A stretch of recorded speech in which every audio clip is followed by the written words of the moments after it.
ಬಿಡಿಯ ಮಾವಿನ ಕಾಯಿ ತಿನ್ನಂಗಾಗೈತೆ. ಬಿಳಿಯ ಜೋಳದ ರೊಟ್ಟಿ ಎಣ್ಣೆ ಬದನೆಕಾಯಿ ಪಲ್ಯ.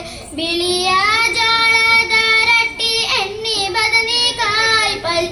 ರಾಯರ ಜೊತೆಯಲ್ಲಿ ಕೂತ್ಕೊಂಡು ತಿನ್ನಂಗಾಗೈತೆ ನಂಗ. ರಾಯರ ಜೊತೆಯಲ್ಲಿ ಕೂತ್ಕೊಂಡು ತಿನ್ನಂಗಾಗೈತೆ.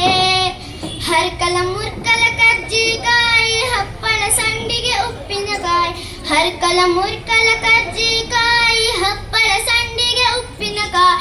ಹೊಂಗೆಯ ನೆರಳಲ್ಲಿ ಕೂತ್ಕೊಂಡು ತಿನ್ನಂಗಾಗೈತೆ ನಂಗ. ಹೊಂಗೆಯ ನೆರಳಲ್ಲಿ ಕೂತ್ಕೊಂಡು ತಿನ್ನಂಗಾಗೈತೆ. ಹೂಗಾರನ ಮನೆಗೆ ಹೋಗಿ ಹೂವಿನ ದಂಡಿ ಎಣಸಿಕೊಂಡು. ಹೂಗಾರನ ಮನೆಗೆ ಹೋಗಿ ಹೂವಿನ ದಂಡಿ ಎಣಸಿಕೊಂಡು. ಗಂಡನ ಪಕ್ಕದಲ್ಲಿ ಕೂತ್ಕೊಂಡು ಮುಡಿಯಂಗಾಗೈತೆ ನಂಗ. ಗಂಡನ ಪಕ್ಕದಲ್ಲಿ ಕೂತ್ಕೊಂಡು ಮುಡಿಯಂಗ